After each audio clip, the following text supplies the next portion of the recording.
So, looking at another key part of Kant's essay, a little bit later on, he says, if it is now asked, and remember, this is 1784 in Europe, and I would say in Germany, but there isn't even a Germany yet. Germany doesn't exist as a country. There are many different German-speaking states, small states, large states in Central Europe, which have yet to unify into a country called Germany. So it's Prussia, which is a monarchy. So you have to sort of imagine that. It's a different time, and Kant asks whether in this place at this time, basically Prussia in 1784, do we presently live in an enlightened age? And he says no, we do not in 1784 in Prussia live in an enlightened age. But then he says, no, but we do live in an age of enlightenment. So this distinction between an enlightened age and an age of enlightenment is actually quite interesting.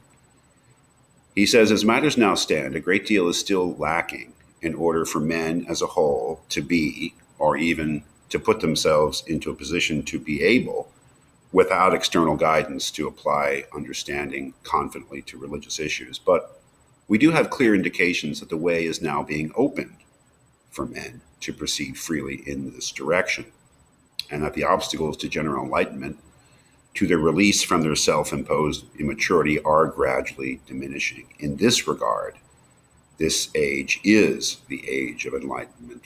A lot of interesting things going on in this passage, but I would emphasize that the most important one seems to be this distinction between what it would mean to live in an enlightened age as opposed to an age of enlightenment. An enlightened age would be, well, we've arrived, we're there, we've reached the goal. But the age of enlightenment would be, well, we haven't reached the goal, but we're getting closer. That this distinction seems to be incredibly important for how we think about ourselves in modern societies. I think that one of the key aspects of modern societies that Kant is really explaining is that it's key to modern societies that they believe themselves to be moving towards something better, making progress. So most of us are not utopians. Most of us do not feel that in our lifetime we will live in a perfect world. But it's key to how we regard our own lives and our social lives, and political lives, that we're moving closer to something better. And that seems to be captured here. Kant says, well, we haven't achieved the goal of enlightenment, but we are getting closer.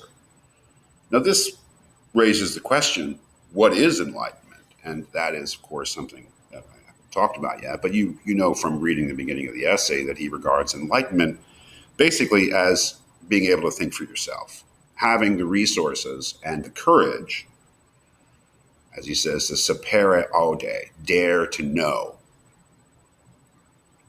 Dare to use your own reason, your own mind, your own intellectual capabilities to come to your own opinions about things. He mentions religion here, and that is certainly at the center of his attention, that everybody should decide religious matters for themselves, but also scientific matters, political matters, artistic matters, philosophical matters, moral matters, that we are enlightened if we can think for ourselves and do not depend upon some institution or anyone else to think for us and tell us what to believe.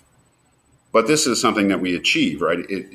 In Kant's mind, our capacity to think for ourselves is not just spouting opinions, it's achieving the capacity to reason, to criticize ourselves and others, and to have an ongoing self-critical thing going on. Now, Kant's goal, seemingly, is to live in such a society where everyone thinks for themselves in this sort of orderly way, right? And this has a lot to do with breaking down barriers, as he says, that the obstacles to general enlightenment are gradually diminishing. Censorship, the control of thinking by state or church or other institutions that would leave individuals free to develop their own view of the world, their own opinions, that the barriers are breaking down in its time, and that this is a good sign. So this is, I think, an incredibly important passage, and especially this distinction between an enlightened age, which is this ever receding goal on the horizon, as opposed to an age of enlightenment, which is moving closer to such a goal.